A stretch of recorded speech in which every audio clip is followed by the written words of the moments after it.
Bab 91. Suara-suara mulai terdengar dari segala arah, suara genderang perang. Mendengar suara-suara dari sekeliling, wajah Mader menjadi pucat. Sebagai salah satu bawahan Olivia, dia tahu apa yang akan terjadi jika mereka membiarkan pasukan Chen Heng masuk. Kota kerajaan Kutu akan jatuh di bawah kendali Chen Heng, dan dia bahkan mungkin mengendalikan istana. Setelah Chen Heng menguasai kota kerajaan Kutu, sulit untuk mengatakan apa yang akan dia lakukan. Namun jika mereka tidak membuka gerbangnya. Mader melihat ke bawah. Di luar tembok kota, pasukan Chen Heng telah membentuk formasi khusus. Berdiri di sana, formasi itu tampak seperti gunung yang tak tergoyahkan. Di antara mereka, sosok Chen Heng dapat dilihat di bagian tengah. Ini adalah pasukan yang berkekuatan 10.000 orang, dan tidak hanya terdiri dari prajurit elit, tetapi juga memiliki ksatria nomor 1 di kerajaan Kutu, yang juga merupakan ksatria pelindung. Menghadapi kekuatan seperti itu, siapapun akan merasa khawatir. Inilah yang terjadi pada Mader. Dia mengamati formasi di bawah dan membuat persiapan untuk kemungkinan terburuk. Meskipun telah melalui banyak pertempuran besar, sebagai kota kerajaan Kutu masih memiliki banyak prajurit. Secara keseluruhan, kota kerajaan Kutu memiliki 3.000 prajurit elit, dan jika mereka bertarung sampai mati, mereka akan dapat menunda untuk beberapa waktu. Jika mereka dapat membeli cukup waktu, mereka dapat mendatangkan prajurit dari wilayah lain untuk mendukung mereka. Mader merasa sangat sedih ketika ia berpikir dalam hati. Pada saat itu, sorak-sorai terdengar, dan Mader mulai memperhatikan pergerakan pasukan Chen Heng. Mereka mulai mengalir perlahan ke kota kerajaan Kutu tanpa halangan apapun. Melihat pemandangan ini, Mader tertegun. Apa yang sedang terjadi? Detik berikutnya, ekspresinya langsung berubah drastis dan dia berteriak dengan marah, siapa yang membuka gerbang dan membiarkan mereka masuk. Namun, dia tidak menerima balasan.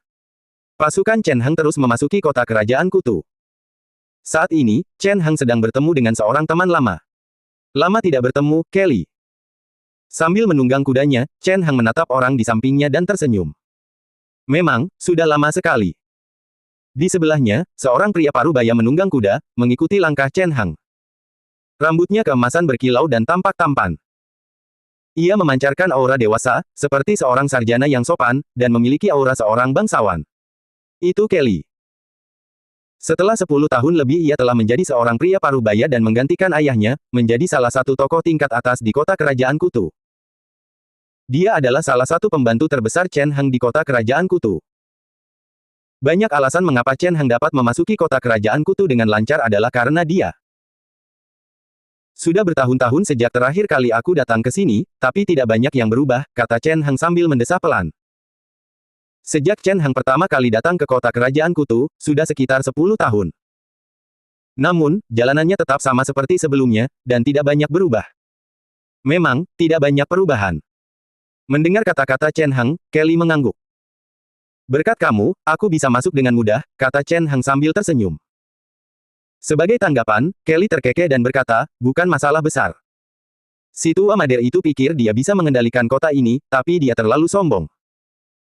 Berbicara di sana, senyum dingin muncul di wajahnya, saat ini, kami adalah penguasa sejati kota ini.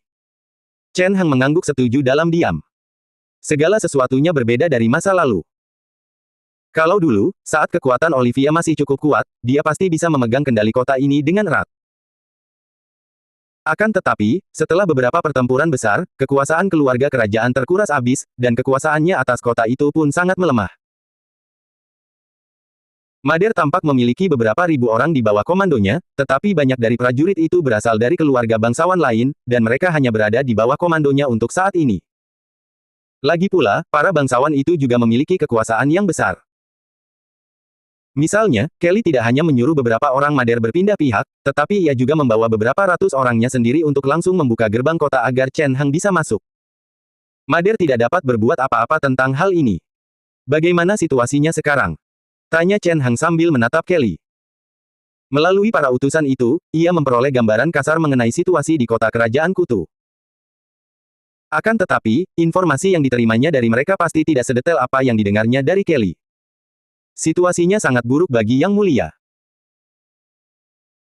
Kelly tentu saja tahu apa yang ingin diketahui Chen Hang, dan dia mengangguk, hanya ada 3.000 orang di kota ini, dan banyak dari mereka adalah orang-orang kita, jika kau mau, aku bisa pergi dan segera meminta mereka berganti pihak. Sangat bagus. Chen Hang tersenyum dan bertanya, bagaimana dengan Yang Mulia sendiri? Kelly menggelengkan kepalanya, situasinya tidak terlihat baik. Baru kemarin, Yang Mulia jatuh pingsan dan masih belum siuman. Berdasarkan diagnosis tabib kerajaan, beliau tidak akan hidup lama lagi. Jika bukan karena ini, situasinya tidak akan seperti ini. Dia menggelengkan kepalanya dan mendesah, namun, ini membuat segalanya lebih mudah bagi kita. Benar, Chen Hang tersenyum, akan jauh lebih mudah bagi kita sekarang. Kailin, berdasarkan persahabatan kita, bisakah kau memberiku jawaban yang jujur? Melihat Chen Hang, Kelly bertanya dengan sungguh-sungguh, apa rencanamu sekarang? Apa yang rencananya akan saya lakukan? Melihat Kelly dan ekspresinya yang serius, Chen Hang mengerti. Tampaknya tidak semua orang bisa tetap tenang dalam situasi saat ini, dan hal ini juga berlaku bagi teman lama Chen Hang. Namun sekali lagi, itu masuk akal, satu kesalahan kecil dalam situasi seperti ini dapat menyebabkan seluruh keluarga binasa bersama. Wajar saja jika merasa cemas. Bukan masalah besar bagiku untuk memberitahumu, Chen Hang tersenyum sambil berkata, pertama, kendalikan kota kerajaan Kutu, diikuti oleh istana, dan 3.000 orang itu. Lalu ada kalian semua. Aku tidak akan membunuh orang sembarangan, dan aku juga tidak akan membiarkan prajuritku berbuat sesuka hati. Namun, semua bangsawan di kota ini harus menyerahkan semua senjata dan perlengkapan mereka untuk sementara waktu. Ini. Mendengar kata-kata Chen Hang, Kelly secara naluriah mengerutkan kening, semuanya. Benar sekali, semuanya. Chen Hang mengangguk, tidak menyembunyikan apa yang ada di pikirannya. Kelly, aku tahu apa yang kamu pikirkan, pasukan militer berbagai keluarga adalah harapan terakhir mereka. Namun, karena situasinya sudah seperti ini, aku tidak akan membiarkan hal yang tidak terduga terjadi. Kalau tidak, kejadian seperti hari ini mungkin akan terulang lagi. Mendengar ini, Kelly mengerti. Dalam situasi saat ini, membiarkan berbagai keluarga memegang kekuasaan sangatlah berbahaya. Saat ini, Kelly bisa saja mengkhianati Mader dan membantu Chen Hang membuka gerbang kota, tetapi di masa depan, orang lain mungkin melakukan hal yang sama padanya. Meskipun Chen Hang memiliki banyak teman dan koneksi, pasukan pemberontak juga memiliki koneksi. Jika mereka tidak mengendalikan situasi, apa yang terjadi hari ini bisa terulang kembali. Aku bisa berjanji padamu, Chen Hang menatap Kelly dan berkata dengan serius, setelah semua ini berakhir dan pasukan pemberontak ditenangkan, wilayah Kerma akan menjadi milikmu. Keluarga bangsawan lainnya juga akan diberi hadiah. Apakah kamu serius? Mendengar kata-kata Chen Hang, ekspresi Kelly berubah dan jantungnya berdebar kencang. Wilayah Kerma merupakan tempat yang cukup terkenal di kerajaan Kutu. Wilayah ini makmur dengan populasi yang besar, dan merupakan salah satu wilayah inti keluarga kerajaan. Bagi Chen Hang, kesediaan untuk memberikan ini adalah suatu kemurahan hati yang luar biasa. Bagi keluarga Kelly, demi mendapatkan wilayah seperti ini, mereka bersedia membayar harga yang sangat mahal. Namun, ada masalah besar yang menghadang mereka. Tapi wilayah Kerma adalah milik keluarga kerajaan. Melihat Chen Hang, ekspresi Kelly agak bingung. Jika mereka mengalahkan pemberontak, wilayah selatan yang menjadi milik mereka secara alami akan jatuh ke tangan Chen Hang. Lagi pula, pemenang mengambil semuanya adalah aturan yang ditetapkan sejak zaman kuno. Namun, wilayah Kerma adalah milik keluarga kerajaan. Oleh karena itu, ada masalah jika ingin memberikannya kepada orang lain. Jika aku membantu keluarga kerajaan meredakan pemberontakan, aku yakin aku akan mendapatkan imbalan yang melimpah, kan? Chen Hang tersenyum sambil menatap Kelly. Aku mengerti. Kelly langsung menebak maksud Chen Hang. Setelah pertempuran ini, tidak peduli apapun kesimpulannya, keluarga kerajaan akan dikendalikan oleh orang lain. Jika saat itu tiba, bukankah pemenang akan dapat memutuskan di mana wilayah keluarga kerajaan akan diberikan? Janji Chen Hang ini tidak diragukan lagi merupakan upaya untuk menjeratnya ke pihak Chen Hang. Meskipun wilayah Kerma saat ini merupakan milik keluarga kerajaan, jika sudah menjadi miliknya, tidak akan mudah untuk merebutnya. Ini berarti dia harus benar-benar memisahkan diri dari keluarga kerajaan dan berdiri di pihak Chen Hang. Ini adalah rencana yang cukup jitu. Namun, Kelly tidak membencinya. Jika dia benar-benar bisa menerima pahala yang berlimpah, lalu bagaimana jika dia mengkhianati keluarga kerajaan dan bergabung dengan Chen Hang? Dia percaya bahwa orang lain juga akan membuat keputusan serupa. Melihat reaksi Kelly, Chen Heng tersenyum dan melanjutkan, bukan hanya kamu. Mereka yang bersedia membantu juga akan diberi imbalan. Dia menyebutkan nama banyak orang, serta wilayah yang akan mereka terima. Sama seperti Kelly, wilayah yang dijanjikan kepada mereka juga menjadi milik keluarga kerajaan. Menjual sesuatu yang menjadi milik orang lain tidak membuat hati seseorang sakit sedikit pun. Begitulah Chen Heng saat ini. Wilayah kekuasaan keluarga kerajaan merupakan salah satu wilayah paling makmur di seluruh kerajaan Kutu, dan wilayah tersebut diinginkan oleh banyak bangsawan. Bagi Chen Heng, memberikan wilayah ini dengan murah hati adalah sesuatu yang tidak dapat dilakukan oleh keluarga kerajaan. Lagi pula, jika mereka benar-benar melakukannya, keluarga kerajaan akan menjadi jauh lebih lemah, dan ketika saat itu tiba, mereka tidak akan lagi memiliki kekuatan untuk memerintah orang lain. Namun, itulah yang diinginkan Chen Heng. Setelah pertempuran ini, bahkan jika Olivia selamat, dia akan menjadi jauh lebih lemah. Sebagian besar wilayahnya akan diberikan kepada orang lain, dengan Chen Heng mengambil bagian terbesar. Lagi pula, mereka yang menerima wilayah tidak akan begitu saja patuh mengembalikannya.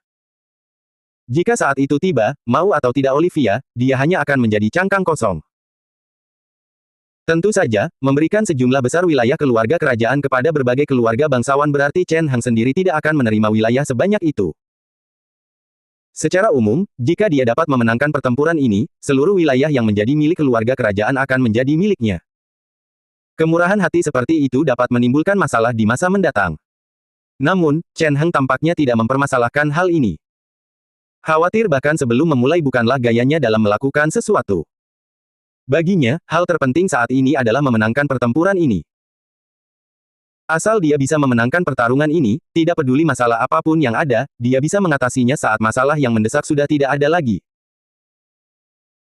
Jika dia tidak dapat memenangkan pertempuran ini, tidak peduli berapa banyak rencana dan kekhawatiran yang dia miliki untuk masa depan, itu akan sia-sia. Karena itu, untuk mencapai tujuannya, Chen Heng harus meningkatkan kekuatannya dan membawa lebih banyak orang ke sisinya untuk menghadapi tantangan di depan. Karena itu, Chen Heng menjadi sangat sibuk. Dengan bantuan Kelly dan yang lainnya, Chen Heng dapat memasuki kota kerajaan Kutu dengan lancar. Dengan meningkatnya tekanan dari pasukan pemberontak dan bujukan Kelly dan yang lainnya, Chen Heng tidak perlu mengeluarkan banyak upaya agar Mader dan 3.000 prajuritnya jatuh di bawah komandonya. Setelah ini, Chen Heng pergi menemui beberapa keluarga besar dan menjanjikan mereka tanah dan harta benda sebagai imbalan atas pasukan mereka. Jika itu Mader, orang-orang ini mungkin bisa membodohinya, tetapi menghadapi Chen Heng, mereka tidak punya ruang untuk bernegosiasi. Di bawah ancaman dan godaan, mereka menyerahkan semua kekuasaan mereka. Kekuatan yang dimiliki orang-orang itu membuat Chen Heng merasa cukup terkejut.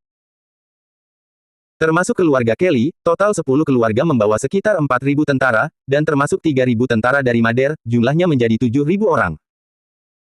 Jumlah ini melebihi jumlah pasukan Chen Heng sendiri, dan jelas ini bukan satu-satunya yang mereka miliki. Meskipun ada tekanan dari Chen Heng, mustahil bagi keluarga-keluarga itu untuk mengeluarkan semua yang mereka miliki. Paling banyak, mereka hanya mengambil separuhnya dan menyimpan separuhnya lagi sebagai cadangan. Sangat makmur. Di dalam rumah besar yang hancur, api berkobar di mana-mana dan asap mengepul ke udara. Suara pembunuhan dan perkelahian terdengar, begitu pula dengan beberapa lolongan kesakitan.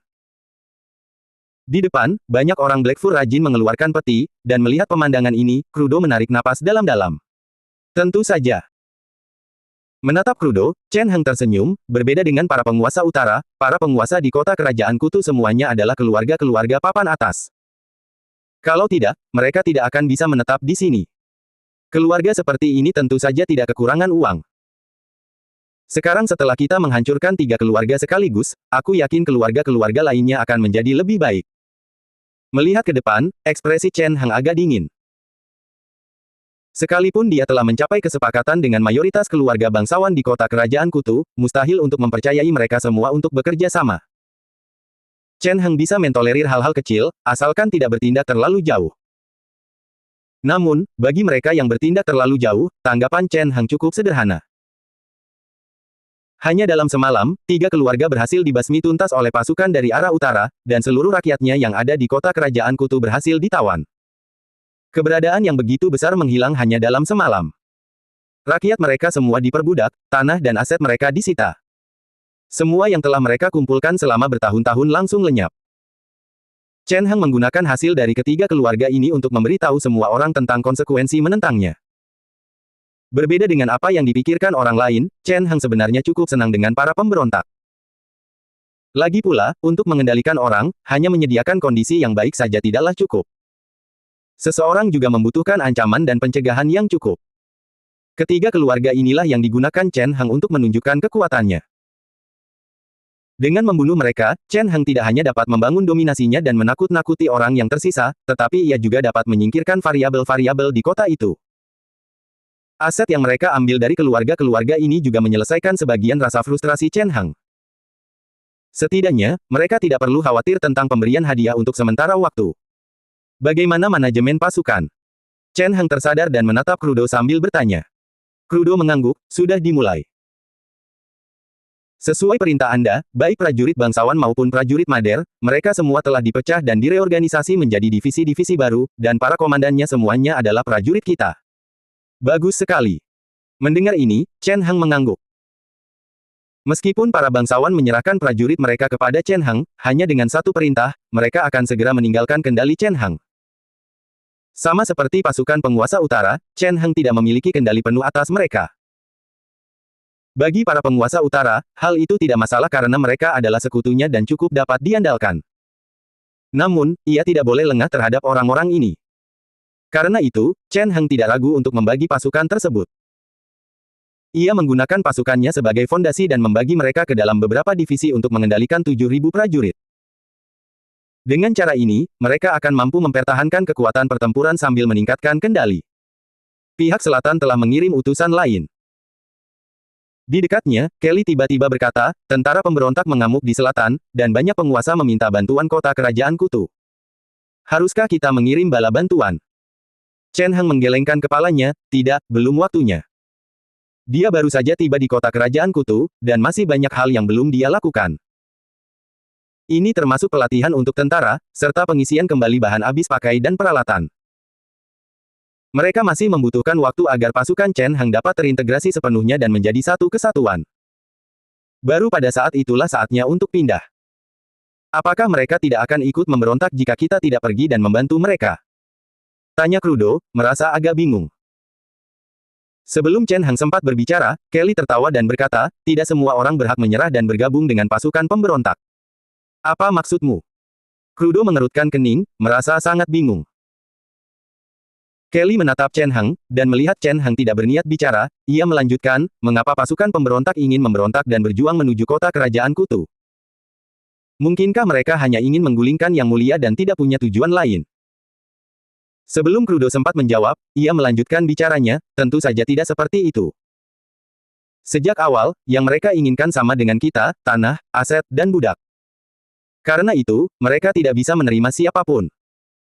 Mendengar ini, Crudo mengerutkan kening dan merasa sedikit tercerahkan, tetapi dia masih agak bingung. Melihat ini, Chen Heng menggelengkan kepalanya dalam hati. Sebenarnya cukup sederhana. Penguasa selatan menginginkan tanah dan aset. Akan tetapi, hal-hal ini tidak muncul begitu saja. Jika mereka menginginkan hal-hal ini, mereka harus mengambilnya dari orang lain. Akan tetapi, mereka yang wilayahnya dicuri tidak akan membiarkan orang lain mengambil wilayah mereka begitu saja, inilah sebabnya mereka meminta dukungan dari kota kerajaan Kutu alih-alih langsung bergabung dalam pemberontakan. Pada akhirnya, jika tentara pemberontak mengizinkan para penguasa itu mempertahankan tanah dan aset mereka, mereka tidak perlu berjuang mati-matian melawan tentara pemberontak. Sayang sekali hal itu tidak mungkin dilakukan. Bukankah alasan utama tentara pemberontak bertempur adalah untuk mendapatkan tanah dan aset? Kalau mereka terima semuanya tapi tidak dapat apa-apa, kenapa masih mau berjuang? Itulah sebabnya mengapa tentara pemberontak tidak bisa menerima semua orang. Pada akhirnya, ini merupakan permainan yang tidak ada pemenangnya, di mana seseorang harus kalah agar yang lain bisa menang. Karena dia memahami hal ini, Chen Heng tidak khawatir. Sekalipun dia tidak berbuat apa-apa, agar tidak kehilangan wilayahnya, para penguasa itu akan mati-matian mempertahankan diri dari para pemberontak. Kecuali jika tentara pemberontak berjanji bahwa mereka tidak akan mengambil apapun, mereka akan menjadi pembela Olivia yang paling setia. Membuat orang-orang ini bertarung satu sama lain dan menghabiskan kekuatan masing-masing akan memberikan keuntungan besar baginya. Tentu saja, meskipun mengetahui hal ini, masih ada beberapa hal yang harus dilakukannya. Jika orang-orang ini jatuh terlalu cepat, mereka tidak akan mampu mengurangi kekuatan pasukan pemberontak banyak-banyak. Gunakan nama Yang Mulia Olivia untuk memberi tahu mereka agar terus bertahan dengan tegas. Melihat Kelly, Chen Heng berbicara dengan tenang, kalau begitu gunakan namaku untuk memberi mereka makanan dan senjata agar mereka bisa bertahan lebih lama. Katakan pada mereka, kalau mereka bisa bertahan sebulan lagi, aku bisa pindah dan mendukung mereka. Mendengar ini, Kelly menatapnya sejenak sebelum tersadar kembali.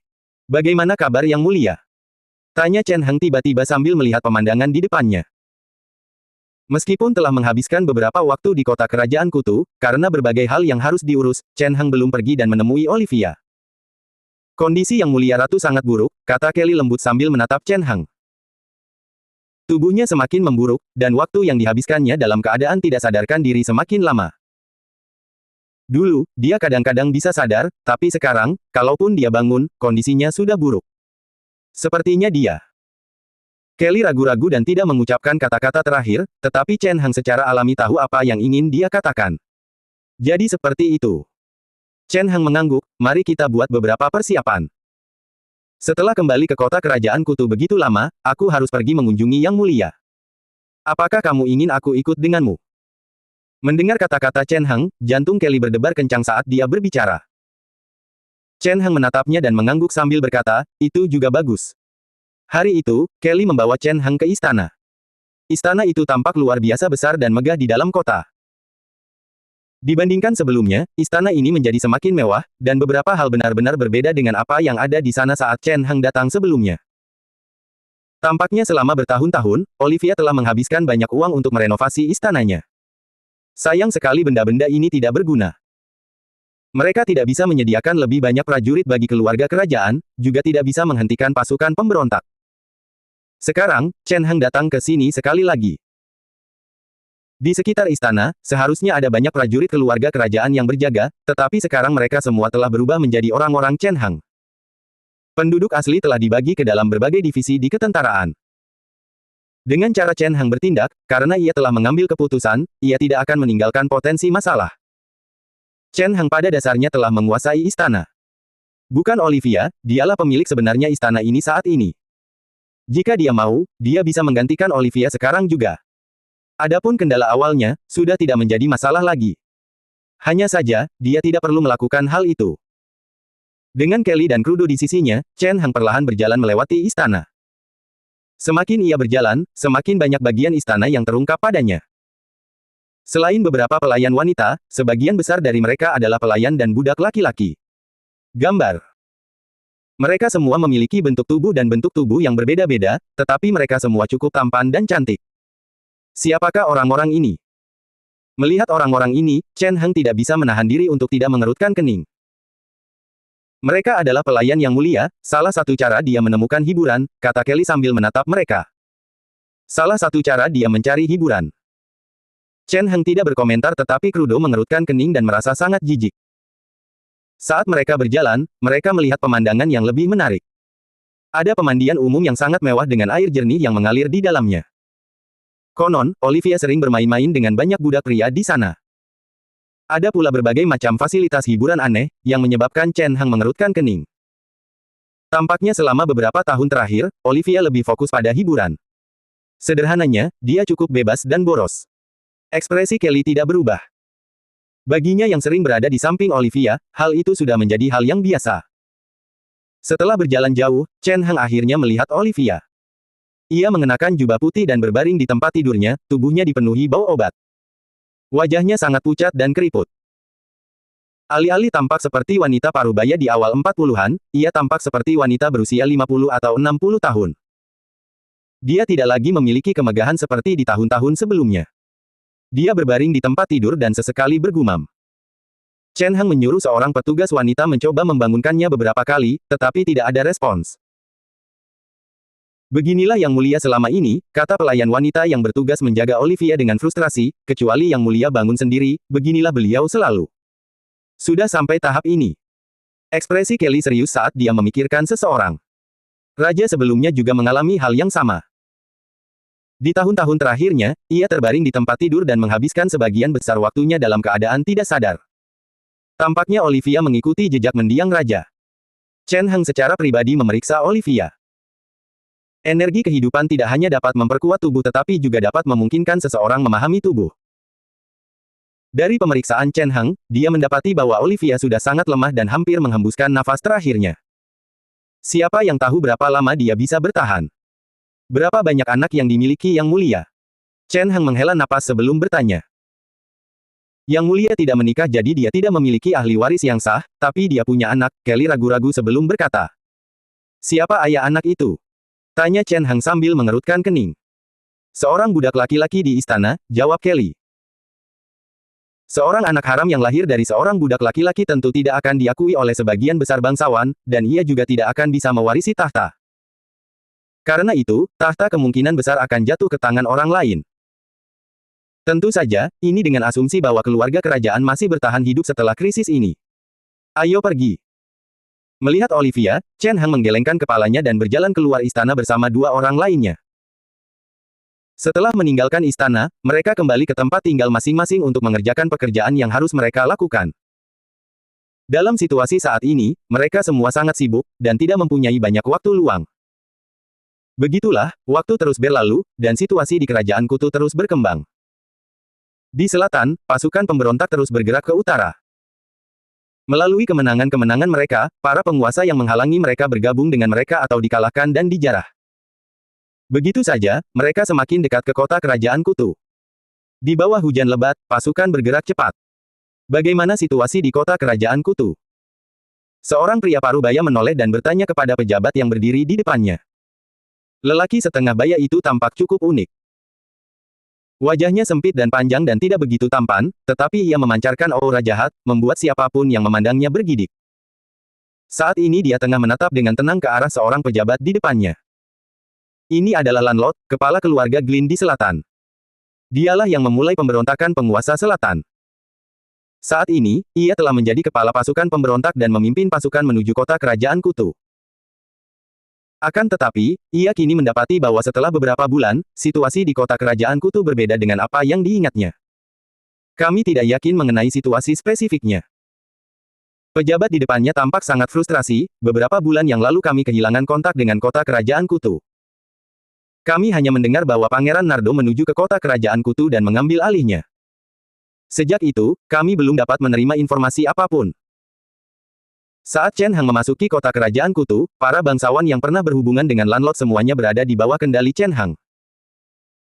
Meskipun mereka tidak ditindas secara paksa, mereka tetap diawasi dan setiap gerakan mencurigakan dihentikan secara preemptif. Dalam situasi seperti ini, bahkan jika orang-orang itu menyukai Lanlot, mereka tidak akan berani mengambil risiko untuk mengirimkan informasi kepadanya. Tanpa bantuan orang-orang ini, Lanlot pada dasarnya kehilangan matanya di kota kerajaan Kutu. Mendengar ini, Lanlot secara naluriah mengerutkan kening. Kehilangan sumber informasinya merupakan sinyal berbahaya. Ini berarti kendali Chen Heng atas kota kerajaan Kutu telah mencapai tingkat lain. Dia adalah lawan yang sangat merepotkan. Mengesampingkan status Chen Heng sebagai ksatria pelindung keluarga kerajaan, dia tidak berani meremehkan Chen Heng sebagai Pangeran Nardo. Jika memungkinkan, dia tidak ingin melawan Count Nardo. Namun, tidak semua orang berpikiran seperti ini. Tuan, silakan beri perintah. Seseorang di bawah berkata dengan senyum dingin, begitu kita membobol kota kerajaan Kutu, kota itu akan menjadi milik kita. Kota kerajaan Kutu merupakan kota kerajaan Kutu, dan di kota inilah sebagian besar kekayaan dan aset kerajaan Kutu berada. Jika mereka dapat mengambil alih kota ini dan menjarahnya, ini akan memuaskan kebanyakan orang dan membuat mereka cukup kaya. Saat ini, inilah yang dipikirkan kebanyakan orang. Sebelumnya, mereka sudah melakukan ini berkali-kali. Lagi pula, inilah alasan utama mengapa mereka mengikuti Lanlot dalam pemberontakan. Kekayaan yang dimiliki kota kerajaan Kutu tidak terbayangkan, dan hanya dengan mengambil sebagian kecil saja dapat memuaskan kebanyakan orang. Melihat sekutu-sekutunya, Lanlot secara naluriah mengerutkan kening, tetapi tidak mengkritik mereka. Ia hanya menggelengkan kepala dan berkata dengan tenang, Count Nardo tidak mudah dihadapi. Apa yang kamu takutkan? Seseorang berkata, dengan kekuatan kita, tidak peduli siapapun orangnya, mereka tidak sebanding dengan kita. Benar sekali. Yang lain setuju. Harus dikatakan bahwa pasukan pemberontak ini telah tumbuh menjadi ukuran yang mengerikan. Ditambah dengan budak yang mereka tangkap di jalan, jumlah pasukan pemberontak ini mencapai 40.000 hingga 50.000 orang. Tak ada yang bisa menandingi kekuatan sebesar itu. Bahkan ketika keluarga kerajaan berada di puncak kejayaannya, mustahil bagi mereka untuk memiliki begitu banyak orang. Dengan kekuatan militer yang demikian besar, mereka tidak dapat menahan rasa percaya diri dan merasa tidak ada seorang pun yang dapat menandingi mereka. Namun, Lanlot merasa cukup terganggu. Memang, dengan kekuatan militer mereka saat ini, bahkan kaum Nardo tidak akan sebanding dengan mereka. Akan tetapi, jika ia dengan gigih mempertahankan kota kerajaan Kutu, sekalipun dengan kekuatan mereka, mereka belum tentu akan mampu menaklukkan kota kerajaan Kutu. Lagi pula, dia tahu dengan jelas kekuatan 50.000 orang ini. Meskipun mereka memiliki keunggulan mutlak dalam hal jumlah, para prajurit ini berasal dari penguasa yang berbeda, yang memiliki ide-ide mereka sendiri. Kalau hanya pertempuran di tempat terbuka, mungkin tidak terlalu buruk, tetapi kalau pengepungan sebuah kota, seiring berjalannya waktu, besar kemungkinan akan timbul masalah. Selain itu, konsumsi makanan dan sumber daya sebanyak 50.000 orang saja sudah merupakan angka yang sangat besar. Jika waktu berlarut-larut terlalu lama, mereka akan hancur sebelum dapat menaklukkan kota kerajaan Kutu. Ini semua adalah masalah. Mengepung kota secara paksa bukanlah pilihan yang baik. Akan tetapi, karena keadaan sudah seperti ini, Lanlot tidak punya banyak pilihan. Mereka telah berusaha keras untuk mencapai kota kerajaan Kutu, dan jika mereka pergi begitu saja, akan sangat disayangkan, dan berbagai penguasa tidak akan merasa puas. Alasan mengapa para penguasa begitu gigih bertahan adalah karena mereka menginginkan kekayaan di kota kerajaan Kutu. Hal ini menjadi motivasi besar bagi mereka. Karena itu, Lanlot memutuskan untuk mengirim utusan ke kota kerajaan Kutu untuk melihat apakah dia bisa bernegosiasi dengan Pangeran Nardo. Di dalam kota kerajaan Kutu, setelah menerima surat dari Lanlot, Chen Heng hanya terkekeh. Apa itu? Melihat Chen Heng terkekeh, Kelly merasa cukup penasaran. Lanlot mengirim surat. Chen Heng tersenyum sambil menyerahkan surat itu kepada Kelly. Dia berkata bahwa jika aku mundur dari kota kerajaan Kutu, dia bersedia memberikan seluruh sisi utara dan sebagian besar wilayah keluarga kerajaan kepadaku. Kedengarannya cukup bagus. Mendengar hal itu, Kelly tak dapat menahan tawa, tapi rasanya agak sia-sia. Benar, kata Chen Heng, sisi utara sudah menjadi wilayahku, dan wilayah keluarga kerajaan juga berada di bawah kendaliku saat ini. Dari sudut pandang ini, dia mencoba menghadiahkanku apa yang sudah menjadi milikku. Dia tidak bisa mengeluarkan apapun, kata Kelly sambil menggelengkan kepalanya, situasinya jauh lebih buruk daripada kita. Dengan 50.000 tentara menunggu di luar, konsumsi sehari saja sudah sangat besar. Jika dia tidak segera menyelesaikan masalah ini, pasukannya kemungkinan besar akan runtuh. Benar. Chen Heng mengangguk. Karena ia telah lama meramalkan hal ini, Chen Heng telah merelokasi penduduk di dekat kota kerajaan Kutu, dan hanya menyisakan bangunan kosong untuk pasukan pemberontak. Bahkan jika Lanlot ingin mendukung pasukannya dengan menjarah, tidak ada yang dapat ia lakukan. Di sisi lain, meskipun Chen Heng juga perlu mempertahankan pasukannya, ia memiliki lebih sedikit prajurit daripada Lanlot, dan ialah yang menduduki kota kerajaan Kutu. Ia memiliki akses ke semua makanan dan sumber daya di kota itu. Sekalipun keadaannya juga sulit, tidak akan ada masalah dalam waktu singkat. Namun, Lanlot tidak seberuntung itu. Bagaimana kita harus menjawab? Tanya Kelly sambil menatap Chen Heng. Gunakan nama yang mulia untuk menegur perilaku pemberontaknya dan perintahkan dia untuk meninggalkan kota kerajaan Kutu dan kembali ke wilayahnya sendiri. Lalu, tanya Kelly. Lalu, Chen Heng tersenyum, sudah waktunya bersiap untuk bertarung. Lanlot jelas tidak akan menyerah hanya karena perintah ini. Entah itu karena keadaan atau ambisinya, mereka tidak akan membiarkannya. Karena itu, tanggapan Chen Heng ditakdirkan untuk sia-sia. Akan tetapi, sekarang setelah keadaannya begini, Chen Heng sebenarnya tidak berharap Lanlot pergi. Tidak mudah untuk mengumpulkan kekuatan musuh di sini, dan jika dia tidak menemukan kesempatan untuk menyingkirkan mereka, akan sangat disayangkan. Ini adalah kesempatan yang sangat bagus. Jika situasinya berbeda, bahkan jika Chen Heng dapat mengalahkan musuhnya, menghancurkan pasukan mereka sepenuhnya bukanlah hal yang mudah. Akan membutuhkan banyak waktu dan usaha. Sekarang, musuh telah mengirimkan sebagian besar pasukannya langsung kepadanya. Berpikir sampai di sini, Chen Heng tidak dapat menahan tawa. Namun, belum waktunya. Meskipun memiliki pemahaman yang baik tentang kemenangan, jika mereka dapat melemahkan kekuatan musuh sebelum bertarung, peluang kemenangan mereka akan meningkat. Karena itu, Chen Hang mulai memberi perintah. Berikan perintah agar gerbang kota ditutup. Mulai sekarang, tidak seorang pun boleh masuk atau keluar. Juga, buatlah persiapan untuk mempertahankan kota. Chen Hang menatap Kelly sambil berkata dengan tenang, mulai sekarang, kita akan memfokuskan upaya kita untuk bertahan melawan pengepungan. Mendengar perintah ini, Kelly tersenyum dan merasa sangat kagum pada Chen Hang. Sebagai salah satu orang kepercayaan Chen Hang, dia jelas mengetahui kekuatan yang dimiliki Chen Hang. Ia memimpin pasukan yang berkekuatan hampir 20.000 orang, dan kebanyakan dari mereka adalah pasukan elit yang rutin bertempur melawan pasukan Outlander. Mereka bukanlah prajurit yang bisa disaingi oleh pasukan pemberontak. Selain itu, Chen Hang adalah ksatria pelindung keluarga kerajaan.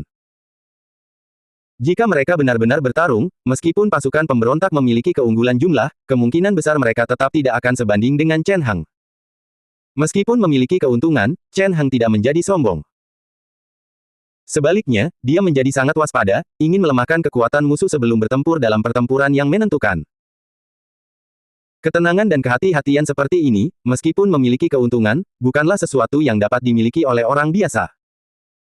Seperti yang diharapkan dari ksatria nomor 1 kerajaan Kutu, Pangeran Nardo. Pada periode berikutnya, kemungkinan besar kita akan mengalami periode bertahan yang berat, kata Chen Hang dengan ekspresi geli. Itu benar. Mendengar kata-kata Chen Hang, Kelly pun tersenyum geli. Waktu pun berlalu. Lanlot sama sekali tidak terkejut ketika dia ditolak oleh Chen Hang. Kenyataannya, mengingat situasinya, jika Chen Hang menerima persyaratannya, dia akan sangat terkejut. Setelah ditolak oleh Chen Hang, ia mulai mengatur pasukannya untuk bersiap mengepung kota. Kedua belah pihak memasuki periode pengepungan dan pertahanan. Yang mengejutkan Lanlot adalah bahwa dalam menanggapi serangannya, Chen Hang tidak menunjukkan banyak kekuatan militer. Berkali-kali prajurit di tembok kota hampir tumbang, dan nampaknya pasukan pemberontak akan mampu merebut tembok tersebut. Bahkan ada beberapa kali para ksatria Lanlot menyerbu tembok kota, namun pada akhirnya mereka berhasil dipukul mundur oleh para ksatria yang dipimpin Krudo. Tampaknya pertahanan kota kerajaan Kutu tidak sekuat yang ia duga. Sebagai tanggapan, Lanlot merasa sedikit curiga, tetapi dia juga agak senang. Dia menduga bahwa mungkin Pangeran Nardo meninggalkan utara terlalu terburu-buru dan tidak punya cukup waktu untuk membawa terlalu banyak prajurit. Lagi pula, untuk dapat segera mencapai kota kerajaan Kutu, Pangeran Nardo harus bepergian dengan ringan dan maju secepat mungkin. Mungkin karena itu pertahanan kota kerajaan Kutu tidak begitu kuat. Tentu saja, mungkin saja Count Nardo tidak memiliki kekuatan militer sebesar itu pada awalnya. Dengan teknologi komunikasi zaman ini, Lanlot, yang berada di selatan, tidak tahu berapa banyak prajurit yang dimiliki Chen Hang. Terlebih lagi, sisi utara merupakan garis pertahanan pertama melawan kaum Outlander, dan baru-baru ini, kaum Outlander sekali lagi muncul, mengganggu sisi utara dan mengikat pasukan mereka. Segala macam kemungkinan muncul dalam pikiran Lanlot dan penguasa lainnya. Tak diragukan lagi, hal ini memberi mereka motivasi besar dan mendorong mereka untuk mengepung lebih keras lagi, dengan harapan dapat menerobos kota dan menawan Olivia dan Count Nardo. Pada saat itu, banyak bangsawan yang awalnya berhubungan dengan Lanlot mengirim utusan bahwa Pangeran Nardo hanya membawa 2.000 orang bersamanya. Namun, ia telah menyandera anggota penting dari berbagai keluarga untuk memaksa mereka membantunya mempertahankan kota kerajaan Kutu. Kota kerajaan Kutu tidak memiliki banyak kekuatan tersisa dan Pangeran Nardo sudah kehabisan akal. Mendengar ini, Lanlot dan yang lainnya merasa senang. Informasi yang mereka terima membenarkan dugaan mereka dari apa yang mereka lihat selama pengepungan. Ada kemungkinan bahwa kota kerajaan Kutu benar-benar kosong, dan jika mereka berusaha lebih keras, mereka akan dapat mendobraknya. Jika saat itu tiba, ksatria nomor 1 kerajaan Kutu hanya bisa menangis di hadapan pasukannya. Informasi ini membuat Lanlot yang tadinya ragu-ragu, bertekad penuh untuk menaklukkan kota itu. Pada saat itu, datang lagi kabar lain yang membuatnya semakin mantap bertekad untuk segera merebut kota kerajaan Kutu. Salah satu bangsawan telah mengirim utusan, memberitahu mereka beberapa informasi tentang Pangeran Nardo. Bangsawan itu mengklaim bahwa Pangeran Nardo sedang mengirim bala bantuan dari utara.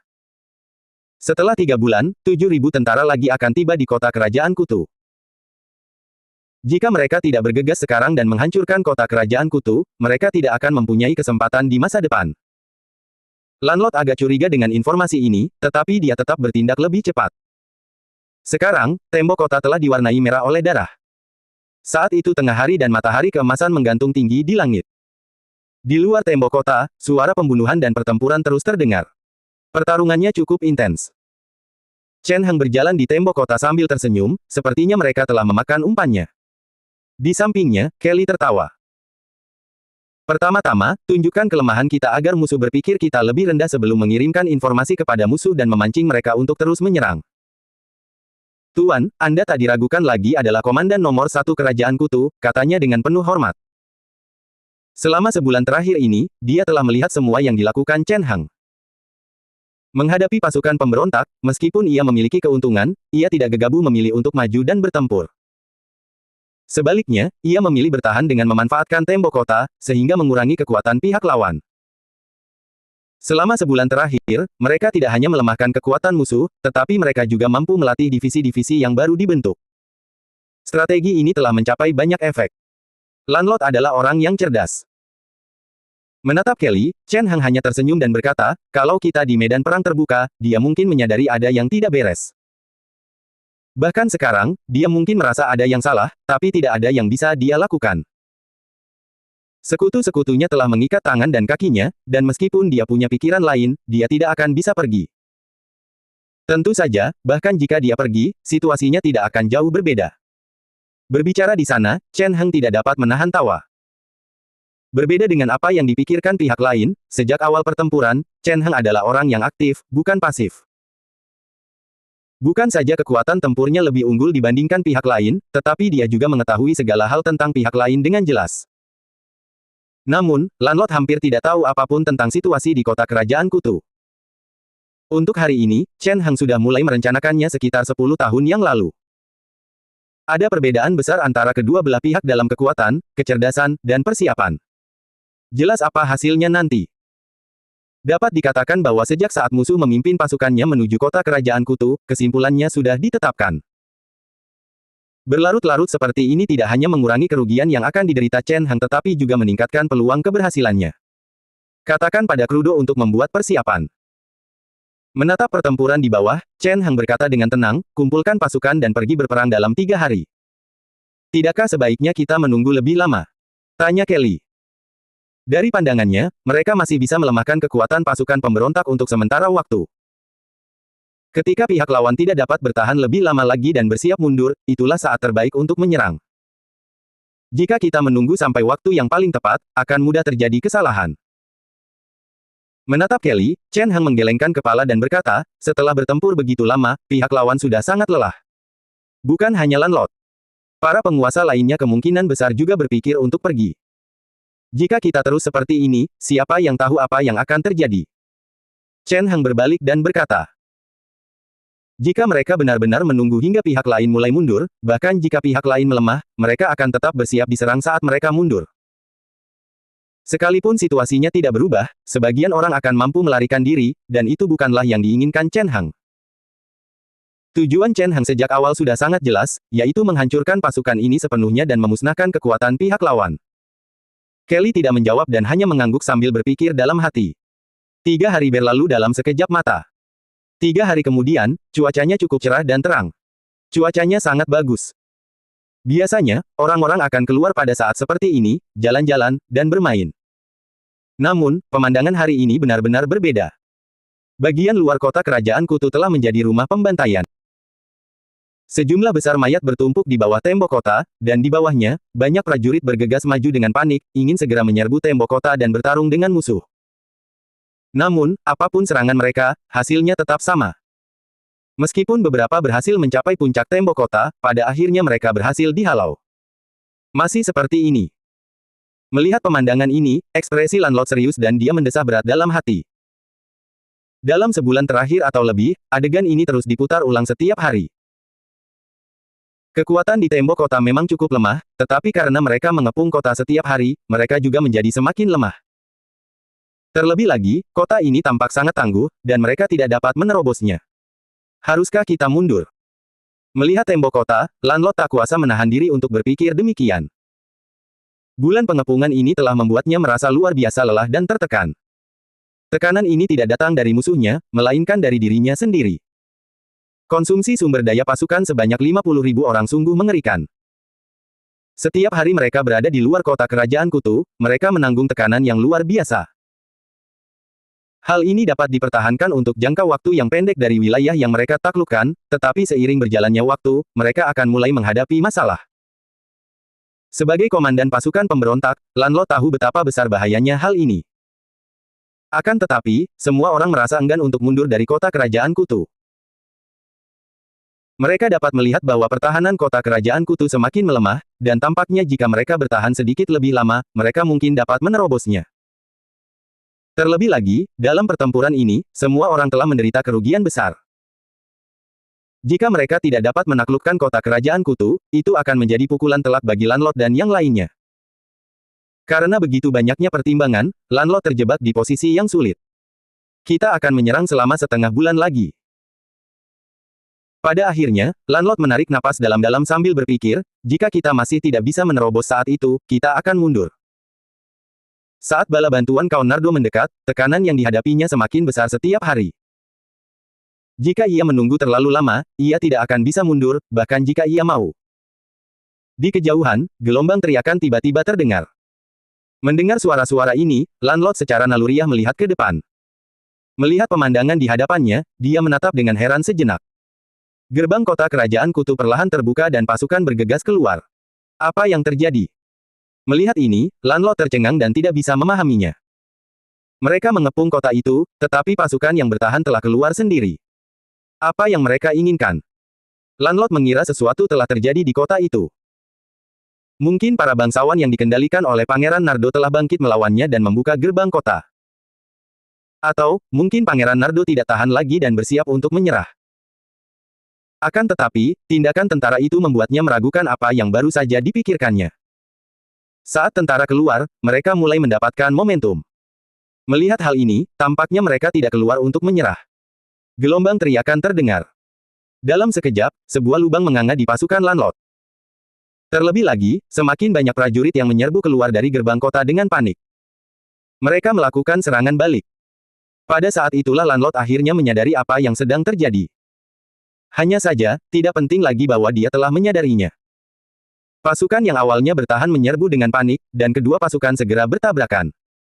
Pertempuran terakhir telah tiba.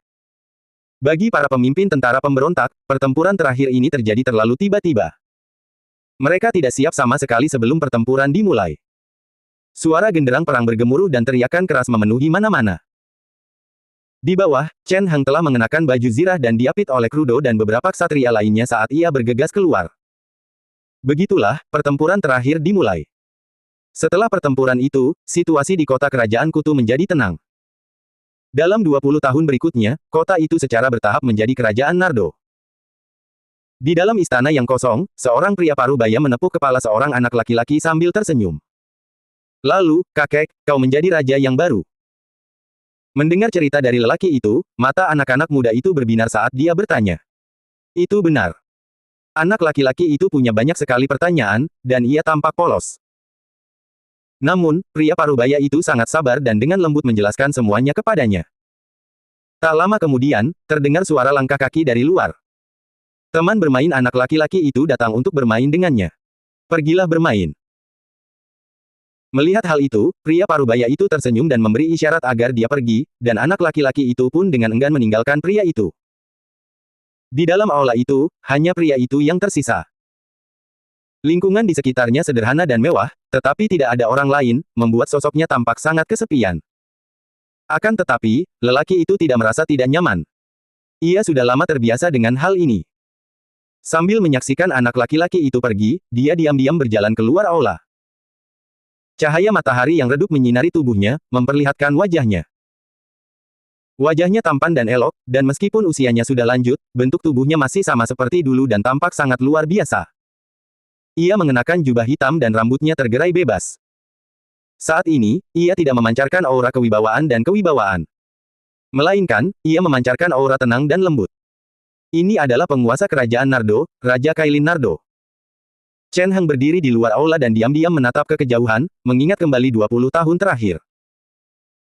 Setelah pertempuran yang menentukan itu, Lanlot dikalahkan dan dibunuh oleh Chen Heng.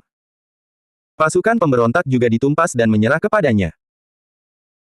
Setelah ini, ia menggunakan nama Olivia untuk membersihkan situasi di kerajaan Kutu, mengalahkan setiap penguasa pemberontak dan mengambil alih wilayah mereka. Setelah Olivia meninggal, sebagai suami Verna, Chen Heng telah membangun kerajaan Nardo dari fondasi kerajaan Kutu. Dan sekarang, 20 tahun telah berlalu. Selama 20 tahun ini, banyak hal telah berubah. Berkat usaha keras Chen Heng, sisi utara tak lagi menjadi masalah. Para penguasa utara yang telah membantu Chen Heng diberi wilayah yang lebih baik di tempat lain, dan Chen Heng telah mengambil alih wilayah asli mereka dan menyatukannya. Selain itu, kerajaan Olis yang bertetangga juga telah lenyap. Chen Heng telah memanfaatkan peluang dan bertindak di tengah kekacauan internal mereka, dan ia telah mengalahkan serta melahap mereka. Kerajaan Nardo sudah menjadi entitas yang sangat besar. Baik dari segi wilayah, pasukan, maupun jumlah ksatria yang dimilikinya, kerajaan ini jauh melampaui kerajaan Kutu sebelumnya. Namun, ini sudah menjadi batasnya. Bukan karena kerajaan Nardo tidak bisa terus berkembang, tetapi Chen Heng tidak lagi punya waktu dan tenaga. Waktu, di luar aula, Chen Heng menghela napas dalam-dalam. Usianya hampir 60 tahun, tetapi ia masih tampak muda. Ia masih sangat kuat, tetapi ia sudah sangat tua. Padahal sebenarnya, saat ini dia sudah menjadi seorang ksatria agung. Dalam hal penempaan tubuh, dia juga telah mencapai banyak hal dan dia hampir menyelesaikan teknik penempaan tubuh batuan padat. Dirinya yang sekarang bisa menyaingi pasukan sendirian. Bahkan jika ada 1000 orang di sekitarnya, dia bisa membantai mereka semua sendirian. Dengan kekuatan bela dirinya inilah dia mampu mencapai begitu banyak hal. Hanya saja Chen Heng dapat merasakan bahwa tubuhnya telah mencapai batasnya, dan dalam keadaan normal, tidak mungkin untuk maju lagi.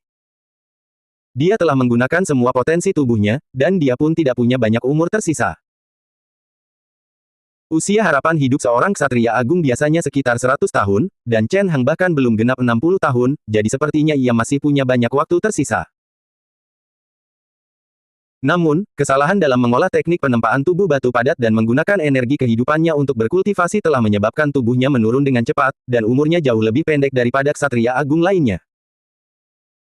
Berdasarkan perkiraan Chen Heng sendiri, jika keadaan terus seperti ini, ia hanya akan mampu bertahan selama beberapa tahun lagi. Namun, dia tidak keberatan dan hanya tersenyum sambil berbalik dan pergi. Setelah ini, Chen Heng datang ke aula lain. Di dalam aula itu, seorang wanita tua terbaring diam di atas tempat tidur besar. Dia mengenakan gaun hitam dan tampak sangat tua, seperti wanita berusia 70 atau 80 tahun. Verna, aku datang untuk menemuimu. Melihat wanita itu, Chen Heng tersenyum dan duduk. Wanita tua itu tampak bereaksi terhadap kedatangannya. Tangannya berkedut, tetapi ia tidak membuka matanya. Wanita tua ini adalah Verna.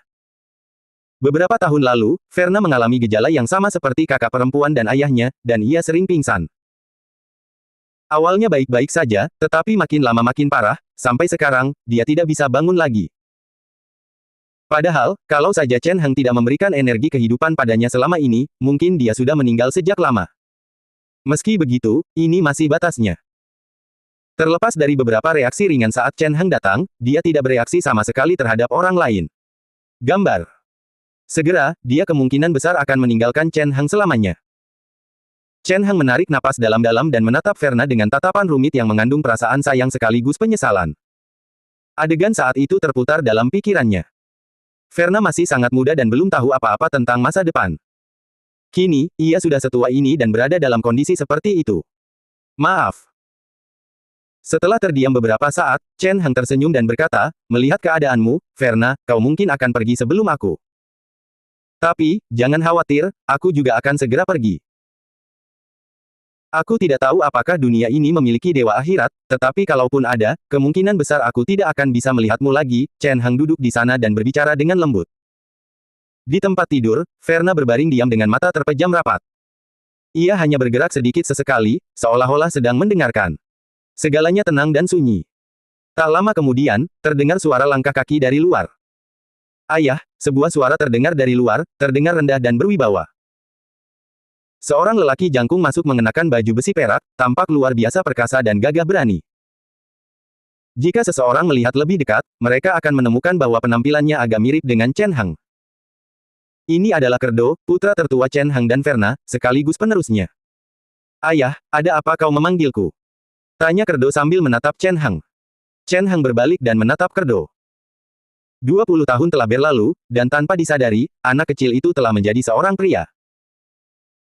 Meskipun Chen Hang telah menjalani dua kehidupan sebelumnya, Chen Hang belum pernah memiliki anak sebelumnya. Ini adalah pertama kalinya baginya.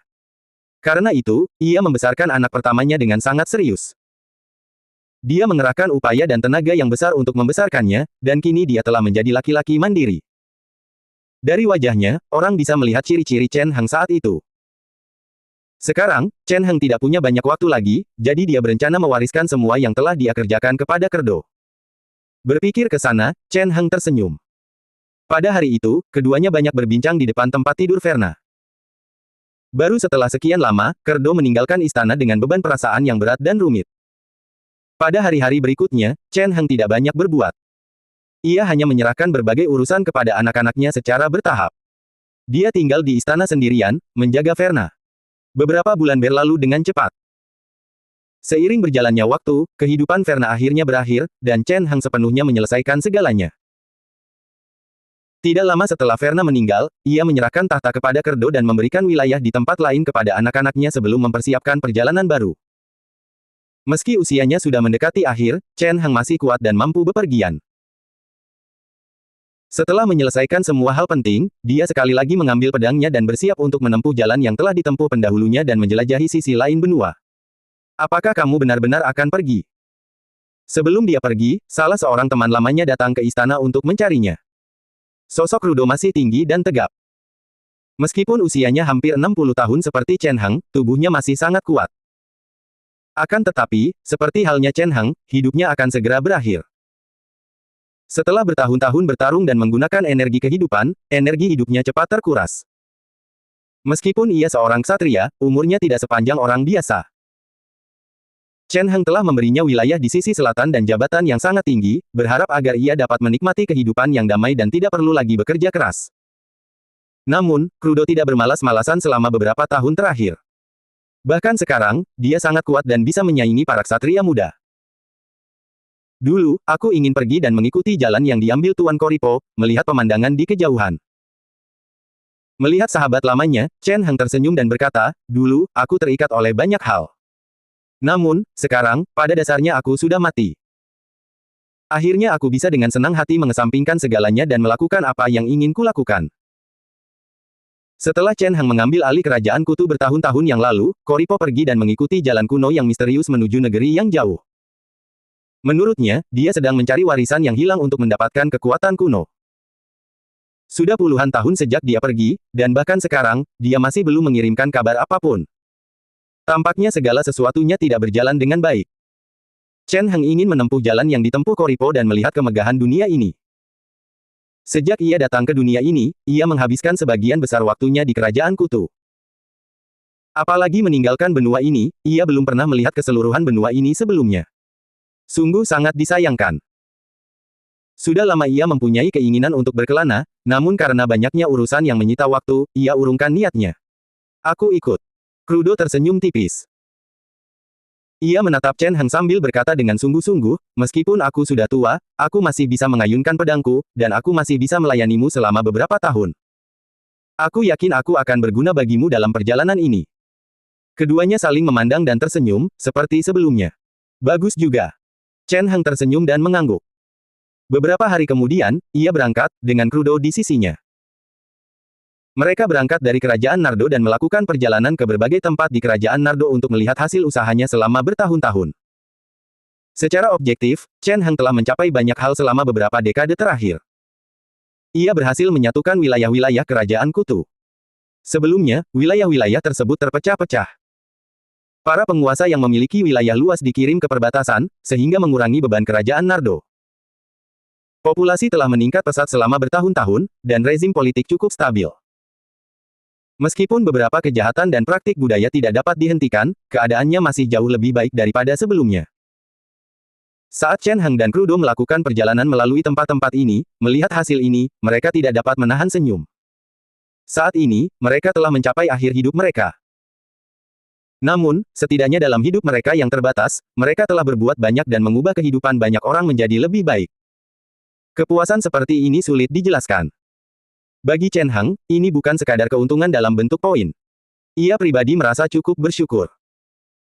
Sekadar melihat perubahan yang dibawanya dan betapa jauh lebih baik kehidupan orang-orang ini, hatinya tersentuh. Sekalipun ini hanya simulasi, Chen Heng merasa semua yang dilakukannya sepadan. Setelah ini, mereka mulai meninggalkan perbatasan kerajaan Nardo dan secara bertahap menuju keluar. Banyak sekali bahaya yang menghadang di sepanjang jalan. Bukan hanya bandit-bandit rakus, tetapi juga berbagai macam bencana alam. Bagi orang normal, bahaya yang dihadapi Chen Heng dan Crudo sudah cukup untuk membunuh mereka berkali-kali. Namun, bagi Chen Heng dan Crudo, itu bukan masalah besar.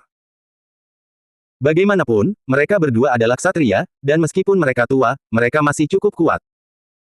Untuk kelompok bandit biasa, Chen Heng bahkan tidak perlu bertindak. Hanya Crudo sendiri yang bisa memusnahkan mereka. Mereka terus maju dan melewati banyak tempat. Pada tahun kelima perjalanan mereka, Crudo tidak dapat melanjutkan perjalanan lagi dan berangkat terlebih dahulu. Dia telah meninggal dalam pertempuran. Di dalam reruntuhan sejarah yang misterius, mereka berdua bertemu dengan beberapa penjaga misterius yang tampaknya ditinggalkan oleh pemilik reruntuhan sejarah tersebut. Mereka sangat kuat, dan demi melindungi Chen Heng, Crudo telah membangkitkan benih kehidupannya dan mati dalam pertempuran. Chen Heng juga mengalami banyak luka. Dia juga telah merangsang benih kehidupannya, dan meskipun dia selamat, dia sudah berada di nafas terakhirnya. Dia tahu kondisinya dengan jelas. Setelah meninggalkan status pengabdian kehidupannya, dia akan segera meninggalkan dunia ini. Untungnya, sebelum dia menghabiskan seluruh kekuatannya, dia berhasil membunuh penjaga itu. Apakah aku akan mati di bawah sisa-sisa sejarah yang besar? Chen Heng menekan tangannya ke dadanya dan berpikir dalam hati. Dia berada dalam kondisi yang mengerikan. Menggunakan life ignition sangat buruk bagi tubuhnya. Bahkan jika dia berada di puncak performanya, itu akan sangat merusak tubuhnya dan membuatnya jatuh ke kondisi yang buruk. Chen Heng dapat merasakan energinya menghilang dan tubuhnya perlahan melemah. Dia akan segera meninggal. Crudo, sepertinya perjalanan kita berakhir di sini. Ia berbalik dengan susah payah dan tersenyum pahit. Tak jauh dari situ, mayat Crudo tergeletak tak bernyawa di tanah. Chen Heng mendesah, tetapi dia tidak terlalu sedih. Lagi pula, semua orang akan mati cepat atau lambat. Bagi seorang ksatria seperti Crudo, mati di medan perang lebih baik daripada mati perlahan di tempat tidur. Dia yakin Crudo akan cukup puas dengan akhir hidupnya. Namun, sekarang, Chen Heng memaksa matanya terbuka dan menggunakan sisa tenaganya untuk terhuyung ke depan. Sisa sejarah di depannya sangat aneh dan tersembunyi di lokasi yang rahasia dan berbahaya. Ada legenda kuno bahwa sisa sejarah ini ditinggalkan oleh seorang penyihir yang memiliki kekuatan misterius. Tidak semua yang masuk keluar hidup-hidup. Setelah Chen Heng dan Crudo masuk, mereka mendapati para penjaga di sini, mereka tampak seperti makhluk seperti boneka. Boneka-boneka ini luar biasa kuatnya, dan masing-masingnya dapat menyaingi seorang ksatria. Yang terkuat di antara mereka bahkan hampir setara dengan kekuatan seorang ksatria agung. Membunuh boneka-boneka ini menghabiskan hampir seluruh kekuatan Chen Heng. Setelah pertempuran ini, bahkan jika tidak ada hal lain yang terjadi, dia akan mati seperti Crudo. Namun, sebelum itu, dia masih memiliki beberapa hal yang harus dilakukan. Penyihir, Chen Heng berjalan dengan susah payah sambil bergumam, biarkan aku melihat seperti apa para penyihir itu. Meskipun menjadi ksatria agung, Chen Heng tidak pernah melupakan nama dunia ini. Dunia ini disebut dunia penyihir. Dari namanya saja, sepertinya mayoritas penghuni dunia ini adalah para penyihir. Itulah sebabnya Chen Heng datang ke sini saat mendengar sisa sejarah ini ada hubungannya dengan para penyihir. Setelah 3 simulasi, yang totalnya mencapai lebih dari 100 tahun pengalaman, Chen Heng akhirnya menemukan jejak tentang penyihir. Mungkin ia benar-benar dapat memahami rahasia dunia ini. Kesempatan semacam ini cukup langka, dan Chen Heng pasti tidak akan melewatkannya. Jika dia melewatkan kesempatan ini, bahkan jika dia bisa memasuki simulasi lagi, dia tidak akan tahu kapan dia bisa menghadapi sesuatu yang berhubungan dengan penyihir lagi. Sambil berjalan, Chen Heng memikirkan berbagai macam hal. Setelah membunuh para penjaga, dia berhasil masuk ke sisa-sisa sejarah tersebut. Seberkas cahaya redup menyambar, menerangi sisa peninggalan sejarah itu. Yang mengejutkan Chen Heng adalah bahwa di dalam sisa sejarah ini, tampaknya ada sistem sirkuit listrik yang diaktifkan saat dia masuk. Cahaya putih redup menerangi seluruh sisa sejarah. Adegan ini membuat Chen Heng merasa seolah-olah dia tidak berada di dunia penyihir, tetapi di masyarakat modern. Dia segera sadar kembali. Mereka punya akses ke teknologi canggih. Pikir Chen Heng dalam hati. Dari pemandangan di hadapannya, pemilik peninggalan bersejarah ini ternyata memahami teknologi yang jauh lebih maju daripada di luar. Dari sini, Chen Hang menduga bahwa para penyihir jauh lebih maju dan kuat daripada manusia di benua ini. Sambil berpikir dalam hati, Chen Hang terus maju. Dalam perjalanan, dia sangat waspada dan hati-hati. Statusnya sangat buruk, jangankan boneka-boneka sebelumnya, bahkan beberapa prajurit biasa pun bisa membunuhnya. Tentu saja, pada titik ini, dia tidak terlalu peduli lagi dengan hidup dan mati. Hanya saja sebelum meninggal, ia berharap bisa mendapatkan sesuatu yang lebih. Cukup sulit baginya untuk datang ke peninggalan sejarah ini, dan dia tidak ingin mati sebelum memperoleh apapun. Karena itu, dia sangat berhati-hati di jalan, waspada terhadap jebakan apapun. Untungnya, tampaknya satu-satunya bahaya yang mengancam peninggalan sejarah ini adalah para penjaga di luar. Di dalam, Chen Hang tidak melihat sesuatu yang berbahaya. Tak lama kemudian, ia berhasil mencapai area pusat. Ruangan itu kosong, dan di tengahnya terdapat sebuah bola kristal hitam samar. Bola itu tampak seperti bola kristal biasa, dan sepertinya tidak ada yang istimewa darinya. Itu saja. Melihat bola kristal itu, Chen Hang secara naluriah mengerutkan kening. Sebelum datang ke sini, dia sudah memeriksa daerah lain juga. Sayang sekali mungkin sudah terlalu lama, tetapi sebagian besar benda di sini sudah berhenti berfungsi atau sudah membusuk. Ini berarti Chen Hang tidak memperoleh banyak keuntungan selama ini. Tentu saja, kalaupun dia menemukan sesuatu, itu tidak akan banyak berguna baginya. Lagi pula, pada dasarnya dia sudah mati. Kalaupun dia bisa mendapatkan harta karun penyihir, lalu kenapa? Dia hanya ingin menemukan sesuatu yang berhubungan dengan rahasia para penyihir di sisa sejarah ini. Siapakah mereka? Dari mana mereka berasal? Kemana mereka pergi? Sejarah dan peradaban macam apa yang mereka miliki? Kekuatan macam apa yang mereka miliki? Setelah mengetahui keberadaan para penyihir, pertanyaan-pertanyaan ini muncul dalam benak Chen Hang. Sangat disayangkan meskipun ada beberapa buku di sini, buku-buku itu sudah sangat rusak seiring waktu dan tidak dapat dibaca. Ini adalah tempat terakhir yang belum dijelajahi Chen Hang. Ini seharusnya menjadi pusat peninggalan sejarah. Chen Hang terengah-engah saat tiba di sini, jika ada sesuatu yang penting, seharusnya ada di sini. Chen Hang berpikir dalam hati dan terus-menerus batuk beberapa kali. Perasaan lemah dan tidak berdaya yang belum pernah terjadi sebelumnya menyelimuti tubuhnya. Setelah datang ke dunia ini dan menjadi seorang ksatria, dia belum pernah merasa selemah ini sebelumnya. Rasa sakit luar biasa dan perasaan lemah menyiksa tubuhnya, membuatnya merasa sangat tidak nyaman. Kalau saja bukan karena tekadnya yang luar biasa kuat, dia mungkin sudah terjatuh. Dia perlahan berjalan maju ke arah bola kristal itu. Berdiri di sana, dia ragu sejenak sebelum mengambil bola kristal. Yang mengejutkan Chen Hang adalah saat dia mengambil bola kristal itu, sebuah perasaan unik muncul. Rasanya seperti tersengat listrik, disertai rasa sakit yang hebat. Bersambung.